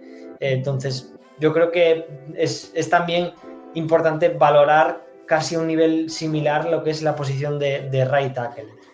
Lo que pasa es que yo creo que realmente Connerly es quizá un poquito mejor protector, que protege mejor el pase que Membu, pero me parece que Membu es más completo en el sentido de... Creo que es un jugador además que va a llegar y lo vas a poner. No necesita ningún tipo de adaptación, por mucho que a lo mejor crea que pueda tener un techo más alto Connerly o el propio Simmons. Membu me parece que incluso si lo seleccionan los Jets, con esa necesidad vas a tener un right tackle que lo vas a poner a jugar y olvídate, chao. Probablemente nunca vaya a ser el mejor right tackle o esté en la conversación por ese top 5 right tackles de la NFL, pero sabes que tienes un jugador sólido que salvo una lesión no te va a dar problemas en esa posición. O sea, realmente creo que por ello hay que valorarle como lo que es un jugador que además es muy bueno, que si te paras a mirar el vídeo, el tape, te aburres por el hecho de que no ves nada que digas, lo hace mal, wow, vaya. Eso, por cierto, es bueno en un liniero ofensivo, Claro. O sea, si estás notando muchas cosas, o es un fenómeno al grado de que, no sé, con Joe Watt a mí me pasaba mucho el año pasado, que terminó siendo mi prospecto número 1 de la generación del año pasado, que seguido sí decía, Bueno, es que no hay muchos tackles que sean capaces de hacer eso. Ok, es capaz de frenar así al más fuerte y después en la siguiente jugada irse en campo abierto a bloquear un esquinero como si fuera cualquier cosa. Ok, me gusta este jugador. Era ese tema, ¿no? Pero realmente a tu línea ofensivo quieres que lleves 20 minutos y digas, ay, güey, ya me estoy quedando dormido, no ha hecho nada, no ha permitido que haga nada el defensivo rival, ¿no? Eso es bueno. Un liniero ofensivo que permite una captura por partido es un liniero ofensivo que trabaja en Burger King, que trabaja haciendo otras cosas, que no se dedica a ser liniero ofensivo, ¿no? Realmente no tienen margen de error. Así que eso es algo positivo, ¿no? Que digas, esto es metódico, esto realmente es, ya quiero pasar a lo siguiente porque este tipo ya lo evalué, ya sé lo que me ofrece. ¿Quieres ese tipo de linieros ofensivos? Definitivamente estoy de acuerdo ahí. Sí, totalmente. Al final, yo creo que... Y yo creo que lo que se busca cada vez más en esta posición, y creo que a lo mejor podemos llegar a verlo en este draft, con jugadores como por ejemplo pueden ser Osi Trapilo para mí, que son jugadores que a lo mejor no se hable tanto de ellos, pero son jugadores que yo creo que son muy sólidos y que sabes lo que te van a aportar. Necesitas seguridad, necesitas no ser los Chiefs que estén constantemente buscando un left tackle al que puedan desarrollar o al que digan, de aquí a un año va a ser mi left tackle titular. No, yo necesito respuestas para muchos equipos que no están en reconstrucción, que les falta esa pieza para dar un salto al siguiente nivel o para mantenerse en un nivel muy alto.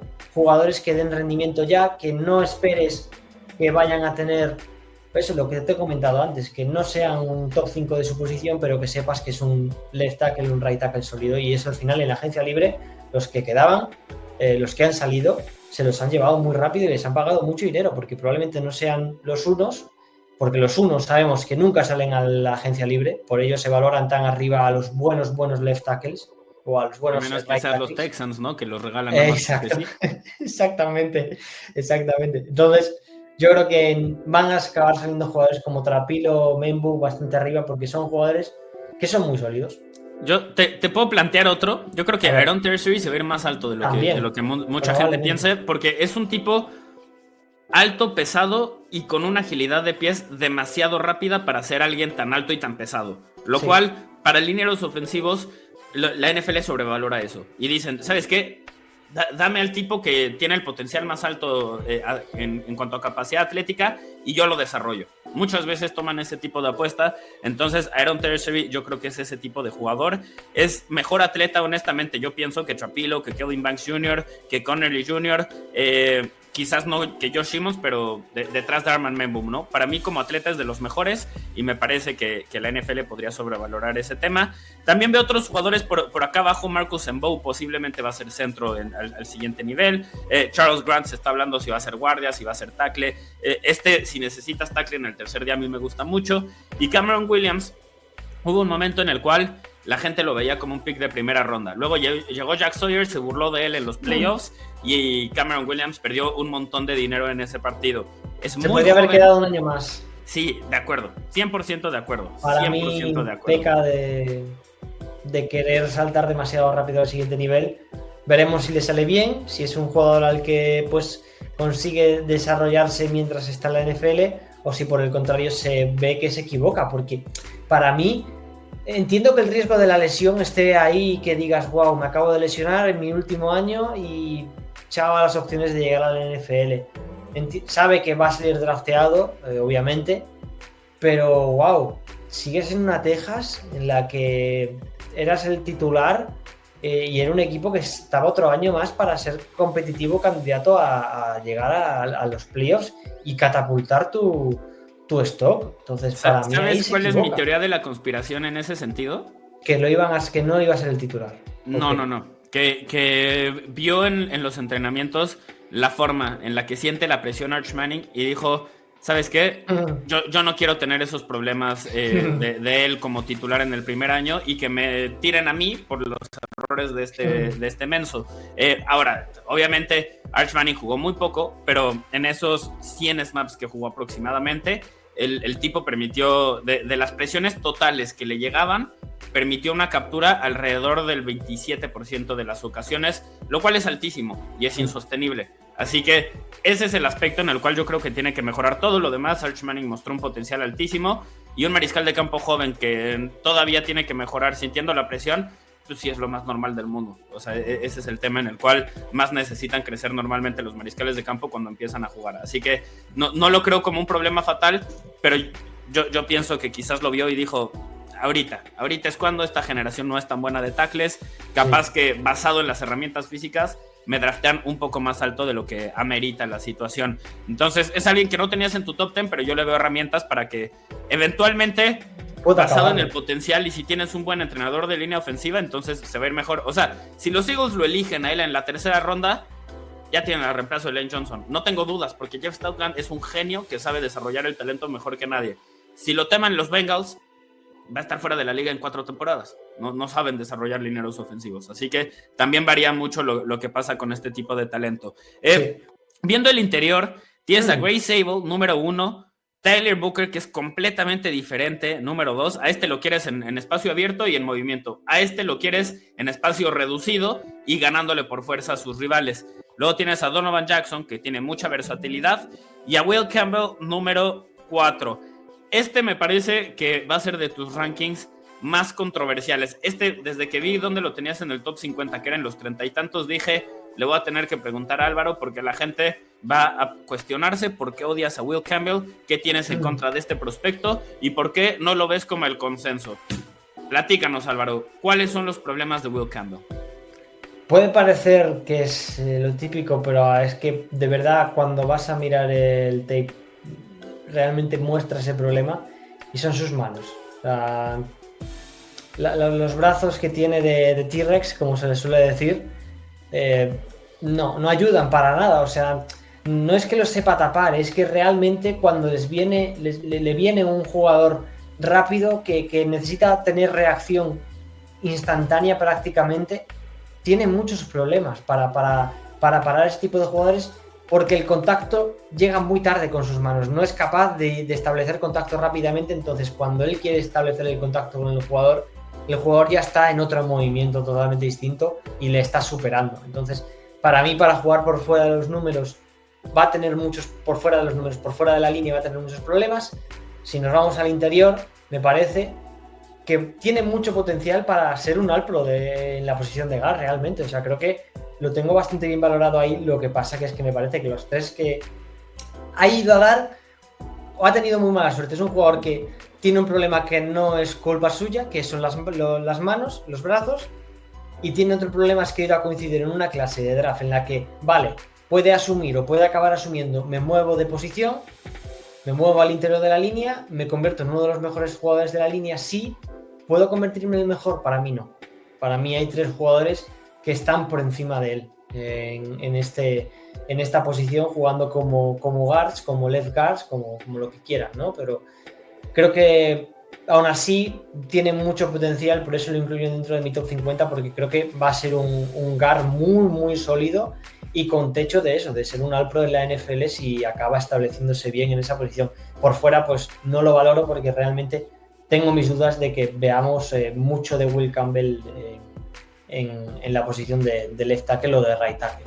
Yo solo quiero resaltar algo también. Aquí realmente no es un caso de odiar a un prospecto o algo por el estilo. Es un guardia que tienes rankeado 41 dentro de tu top 50. Eso quiere decir que es un prospecto buenísimo como guardia, que Exacto. Lo estás valorando altísimo como guardia. Los guardias normalmente se van en la segunda, tercera, cuarta ronda, incluso después, y los encuentras donde sea, ¿no? Al menos eso piensan los equipos de NFL, así es como lo valoran. No quiere decir que lo odies, simplemente mucha gente lo veía dentro del top 5 como un tackle izquierdo, y si tú no lo ves como un tackle izquierdo, pues evidentemente lo vas a valorar mucho más abajo de lo que lo tenías. A mí me dejaste pensando, porque yo sí lo castigué un poco en ese sentido, tomando en cuenta que, miren, no nada más es el hecho de que tiene las manitas de 33 pulgadas que no llegan a las 33 pulgadas, ¿no? Es el hecho de que el wingspan, lo que mide desde aquí hasta acá, cuando extiende las manos completamente, sería el más bajo en la historia de la NFL por 3 pulgadas. Es una diferencia que no es poquito, o sea, es un montón. El tipo realmente tiene unos bracitos de T-Rex a un grado muy, que es históricamente excepcional, ¿no? Yo por eso sí lo veo como guardia. Definitivamente estoy de acuerdo contigo en esa parte, lo veo como guardia. Lo tengo un poco más arriba. Tyler Booker es alguien que a mí me espanta un poco, porque cuando lo vi con Alabama, la verdad es que me pareció que era un mal atleta. Hubo demasiadas jugadas en las cuales le pedían hacer bloqueos de trampa, salía y el corredor o Jalen Milroe o quien fuera que estuviera corriendo el balón llegaba antes que el guardia, y no era porque se hubieran apresurado y hubieran adelantado lo que estaba pasando, era porque Tyler Booker no había llegado al momento al que tenía que llegar. Es demasiado lento, simplemente. El hecho de que lo hayamos visto en el Pro Day de Alabama correr el split de 10 yardas y nada más habla de lo poco ágil que es este tipo. O sea, por algo al resto de los jugadores se les mide con las 40 yardas y este solo corrió 10. Pues evidentemente así no funciona, ¿no? Si el resto de los jugadores supieran que solo van a correr 10 yardas, correrían más rápido de lo que corren sabiendo que van a hacer 40. En fin, todo esto para decirles, Booker como atleta, mucha gente lo pone en la primera ronda. Yo creo que no es drafteable en la primera ronda. O sea, atleta, si eres un guardia que se va a ir tan alto, necesitas ser un atleta excepcional. Y simplemente no lo veo. Por eso me espanta a mí Tyler Booker. A mí lo que me parece es que, fuera de eso que tú comentas, que es totalmente cierto, al final no es el mejor atleta de su posición, me parece que técnicamente y mentalmente fuerza, ¿no? Probablemente sea el mejor. Ahí sí que le compro sí, de acuerdo. El que es probablemente el mejor, y son casos en los que yo creo que en ciertos equipos que no sean con líneas tan móviles que lleguen a ese segundo nivel, que le exijan tanta capacidad atlética a su línea, ahí sí que creo que puede encajar equipos con un quarterback. Con los Chargers, por ejemplo. Yo creo que con los Chargers este tipo es un pick de top 15. Si les cae incluso segunda ronda, los Chargers. Pero los Dolphins, por ejemplo, Tyler Booker, para mí ni siquiera debería estar en el top 100. O sea, es más, yo pensaría que no es drafteable, simplemente no encaja en el esquema. Exacto. O sea, tal cual. Entonces, también por eso a veces digo, esto depende mucho del equipo, ¿no? Nosotros los vemos así, decimos, ¿cómo tienes a uno 3 y al otro 5? Va a haber equipos que a uno lo tengan 3 y al otro no lo van a tener ni siquiera, porque no va a encajar dentro del esquema. Así que nosotros intentamos hacer algo que más o menos funcione para todos, pero la verdad es que se va a ver muy distinto el Big Board de los Chargers al Big Board, por ejemplo, de los Dolphins, por mantener ese ejemplo, porque Harbaugh y McDaniel no podrían ser más distintos en cuanto a la filosofía de cómo quieren ver que se vea su equipo. Así que también eso es algo a tomar en cuenta. Estos rankings se verían muy distintos dependiendo del equipo para el que los estés haciendo. Un equipo que favorece más el poder va a tener arriba a Booker, va a tener arriba a Sabayania, entre otros jugadores, Emory Jones Jr., también alguien muy pesado, muy grande en ese sentido, pero va a tener más abajo a alguien como Tate Ratledge, que en espacio abierto es un atleta genial, o alguien como Will Campbell, que también esa es su principal fortaleza, ¿no? La agilidad que tiene y la velocidad que tiene para ser un liniero ofensivo. En fin, más allá de eso, coincidimos los dos en que el mejor probablemente es Grey Sable. Yo a Donovan Jackson, híjole, platícame de Donovan Jackson. Antes de pasar al siguiente tema, hablemos un minuto de Donovan Jackson. Hay veces en las cuales yo quiero decir que es el mejor liniero ofensivo del draft, el más completo. Dime por qué no. Te voy a decir que no, porque básicamente todavía confío en que Josh Simmons vuelva a un nivel muy alto. Segundo, porque al final, básicamente porque no creo que es el mejor en ninguna de las dos posiciones, pero sí que me parece que puede ser muy bueno en cualquiera de las dos. Realmente. Es que eso yo creo que tiene muchísimo valor. Pienso en los Packers, por ejemplo, que consistentemente tienen la mejor línea ofensiva.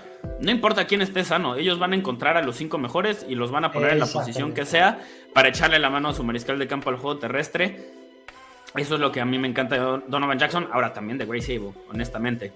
Grey Sable lo tiene por 2. O sea, el tipo tiene más de 250 snaps en 4 posiciones distintas. Eso es una locura. Es una locura. Pero Donovan Jackson igual lo tienes rankeado ahí dentro del top 30. Así que me queda claro que lo tienes valorado muy alto. Solo te quería hacer esa pregunta. Ahora, ya para cerrar los jugadores del interior de la línea ofensiva, te pregunto de los centros. Jonah Moynihan, un jugador que Me encantaba hasta que llegué al partido de Michigan. Y No, luego eso lo no vi lo en el podemos- suelo tantas veces con Mason no lo Graham que veamos. dije, híjole, ¿qué hacemos con esto? No es valorable ese partido, no, para nada, no. Ese partido que la gente lo quite, no existe ese partido para Jonah Monge, porque sí que es cierto que obviamente se enfrenta a un Graham que literalmente es que lo tira muchas veces al suelo de manera descarada. Pero realmente creo que es un center sólido para el segundo día, un equipo necesitado que diga, necesito un center ya, mi equipo lo necesita, puedo jugar un año de guard si quieres, pero rápidamente sabes que como mucho te va a durar un año ahí, ¿no? Jackson Paul Williamson, por ejemplo, puede ser el ejemplo, ¿no? Un año de guard sin tampoco destacar tanto porque sabes que realmente no es un jugador para jugar ahí y al siguiente ya hace la transición como vamos a ver a Paul Williamson hacerla al center, ¿no? Mayors me parece que es un jugador que también puede ser interesante para otro equipo necesitado de center. Y Jared Wilson... ¿Para qué esquema? O sea, de estos jugadores, por ejemplo, Monheim, lo quieres en campo abierto, lo quieres bloqueando en un juego de poder, a Mayors también, más o menos también para que la gente sepa, porque el mismo caso, ¿no? Un centro, no vas a buscar lo mismo si eres Harbaugh o si eres McDaniel, ¿no? Que son los extremos. Creo que Mayors puede ser incluso un poco más potente que Jonah Monheim, pero realmente me pueden parecer que los dos cumplen roles similares. Ahora aquí, el que me parece diferente a los dos es Jared Wilson, sin ningún tipo de dudas. Porque este sí que es el jugador más al final estilo Georgia, más atlético, más físico, jugador diferente, que al final el atleticismo que no tienen los otros dos lo tiene él. Otro jugador que me parece que tiene un atleticismo increíble es Will Lampkin, que está bastante abajo, ni siquiera está rankeado, es chaparrito pero es muy bajo. O sea, en corazón es el número uno, ¿eh? En corazón es el número uno porque este tipo tiene altura de receptor de ranura y está en las trincheras consistentemente ganándole a los rivales que tiene enfrente. Willie Lampkin, yo lo quiero en mi equipo. No sé en qué posición y no sé si va a estar activo a la hora de los partidos, ni siquiera si va a estar en el roster o si va a ser de escuadra de prácticas, pero yo lo quiero en mi equipo. Sí, pero por ejemplo, Jared Wilson sí que tiene ese potencial de acabar siendo un center titular en la NFL. Sí, pues eso, le corrigen los pequeños errores técnicos que todavía tiene, porque al final es un jugador, pues eso, que todavía necesita mejorar, evidentemente, pero yo creo que al final se acabará haciendo con un puesto de titular en algún equipo. Le veremos probablemente o de guard o sentado incluso, que al final mucha gente se escandaliza con jugadores de a lo mejor segundo día, que no acaban teniendo momentos durante la temporada, que no acaban jugando muchos snaps, y realmente muchas veces hay que tener paciencia, lo digo mucho. Si un rookie no hace un buen primer año, ok, dale tiempo. Si no hace un segundo, empieza a preocuparte. Si no hace un tercero ya, vale, pero el primero, por favor, haya paciencia. Los Eagles, por ejemplo, con Nolan Smith, si vemos lo que hizo después de la primera temporada, Nolan Smith es un bust, es terrible, la peor selección de la historia. ¿Qué hizo Howie Roseman? ¿De qué estaba fumando? Lo vemos después de la segunda temporada y queda como genio, ¿no? Porque en la segunda temporada fue donde ya lo utilizaron. Pienso en los Colts, por ejemplo, también, que dejaron ir a Ryan Kelly, su centro, y a Will Fries, el guardia, y todos dicen, ¡ay, los Colts qué están haciendo! Bueno, pues esos dos se combinaron para 9 partidos con los Colts el año pasado, ya no los queremos y más bien vamos a reemplazarlos con Goncalves, vamos a reemplazarlos con otros jugadores que tomamos el año pasado en el draft. Así que también por ahí lo veo más o menos. Ahora, tú tienes 3 centros con potencial de titular. Yo voy abiertamente a discrepar contigo y voy a decir que hay 4. Seth McLaughlin, a mí me parece que podría ser también un centro titular. Tiene versatilidad porque ha jugado en Alabama, en Ohio State. En Ohio State también con un esquema que fue cambiando a medida que avanzó la temporada. ¿Qué le ves tú a Seth McLaughlin que te previene de decir yo creo que puede funcionar como titular al siguiente nivel? Estuvo yo creo que en un sistema o en un equipo que la dinámica acompañó bastante para mí. O sea, creo realmente que no es mal center, pero para la NFL quizá le cueste. Para mí quizás no tenga el nivel.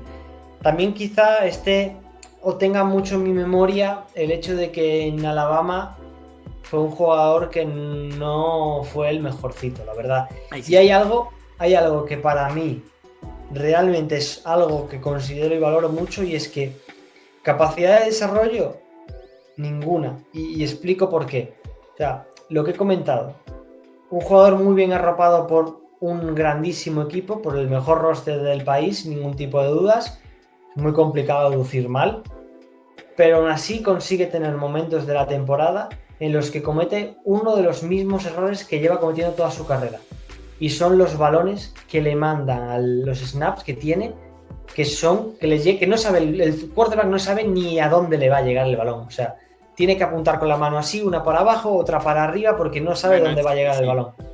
En Alabama sería quizás sea guardia repetido. Entonces. O sea, o puede ser, claro. Podría ser, ¿no? Porque, a ver, yo, por ejemplo, cuando llegué a jugar, que fue muy poquito porque yo era de cristal y me rompía bien fácil, pero cuando llegué a jugar era guardia y me llegaron a probar como centro, yo simplemente no tenía la coordinación necesaria para centrar a donde tenía que llegar y luego bloquear a alguien. O hacía una o hacía la otra, pero no podía hacer las dos. Entonces terminé siendo guardia. Eso pues, está bien, no quiere decir que no pueda jugar. Quizás hay un cambio de posición, pero ya me da un poco más de claridad detrás de este ranking de Seth McLaughlin, que yo veía un poco abajo.